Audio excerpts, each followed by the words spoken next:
প্রিয় অষ্টম শ্রেণীর শিক্ষার্থীরা, শুভেচ্ছা নিও।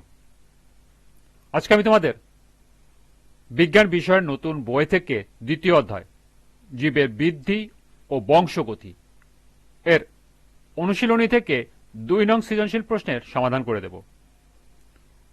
প্রথমে তোমাদের বলবো, যারা আমার চ্যানেলটি সাবস্ক্রাইব করো নাই তারা আমার চ্যানেলটি সাবস্ক্রাইব করবে এবং আমার সাথে থাকবে। তাহলে চলো আমরা ক্লাস শুরু করি। দ্বিতীয় অধ্যায় 2 নং সৃজনশীল প্রশ্ন। নিচের উদ্দীপকের আলোকে প্রশ্নের উত্তর দাও। লক্ষ্য করো, এখানে 3টি চিত্র দেওয়া আছে, পি, কিউ, আর।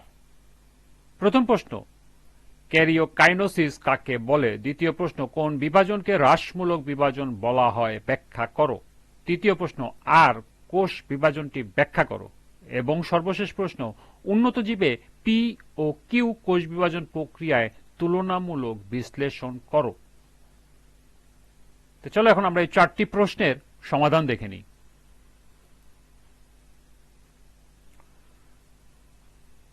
প্রথম প্রশ্ন ছিল, ক্যারিওকাইনোসিস কাকে বলে? কটি কোষ বিভাজন হওয়ার সময় প্রথমে নিউক্লিয়াসের বিভাজন ঘটে?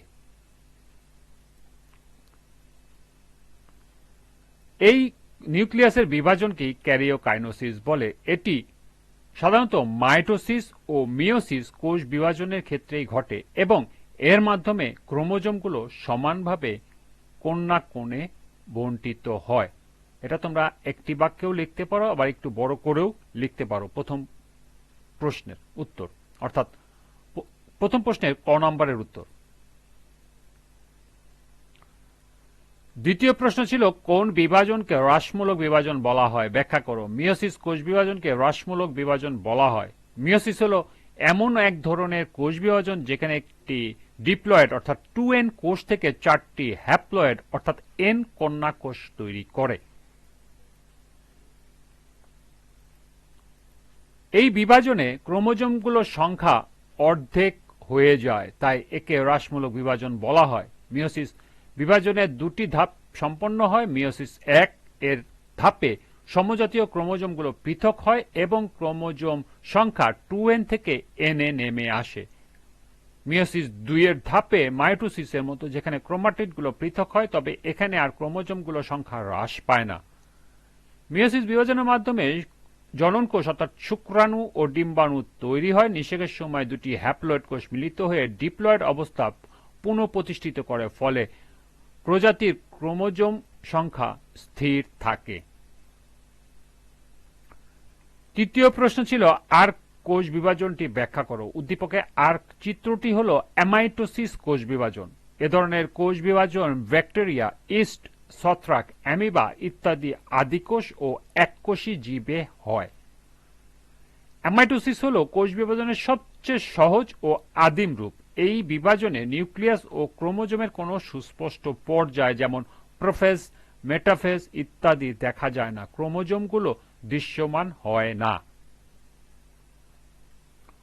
মাতৃকোষে নিউক্লিয়াসটি প্রথমে ডাম্বেলের আকার ধারণ করে, এরপর এটি মাঝ বরাবর সংকুচিত হতে শুরু করে এবং ধীরে ধীরে 2টি অংশ বিভক্ত হয়ে 2টি অপত্য নিউক্লিয়াসে পরিণত হয়। এই প্রক্রিয়ায় ক্রোমাটিন তন্তুর কোনো সুগঠিত রূপান্তর ঘটে না এবং স্পেন্টন তন্তু গঠিত হয় না, ফলে জেনেটিক উপাদানগুলো অনিয়মিতভাবে বণ্টিত হয়। নিউক্লিয়াসের বিভাজনে সম্পন্ন হওয়ার পরপরই সাইটোপ্লাজম মাঝ বরাবর সংকুচিত হতে থাকে। এই সংকোচনের ফলে সাইটোপ্লাজম 2টি অপত্য কোষে বিভক্ত হয়ে যায়, যা মাতৃকোষকে 2টি অপত্য কোষে পরিণত করে। সুতরাং বলা যায়, অ্যামাটোসিস হল নিউক্লিয়াস ও সাইটোপ্লাজমে সরাসরি সংকুচিত হয়ে 2টি কোষ বিভক্ত হওয়ার প্রক্রিয়া, যা সরল কিন্তু অনিয়মিত জেনেটিক উপাদান বণ্টনের জন্য পরিচিত। সর্বশেষ প্রশ্ন ছিল, উন্নত জীবে পি ও কিউ কোষ বিভাজন প্রক্রিয়া তুলনামূলক বিশ্লেষণ করো।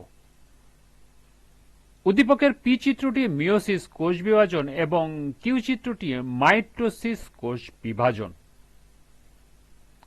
মাইটোসিস কোষ বিভাজনে দেহকোষে এক ধরনের বিভাজন পদ্ধতি। এই প্রক্রিয়ায় বিভাজনে দেহের বিভিন্ন অঙ্গের বিকাশ ও বৃদ্ধি ঘটে। এই প্রক্রিয়ায় মাতৃকোষে নিউক্লিয়াসটি একবার মাত্র বিভাজিত হয়।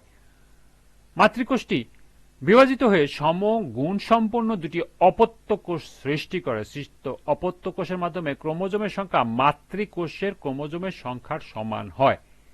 এ ধরনের বিভাজনে প্রতিটি ক্রোমোজোম লম্বালম্বিভাবে দুই ভাগে বিভক্ত হয়। এই প্রক্রিয়ার মাধ্যমে নিউক্লিয়াস এবং পরে সাইটোপ্লাজম বিভাজন ঘটে।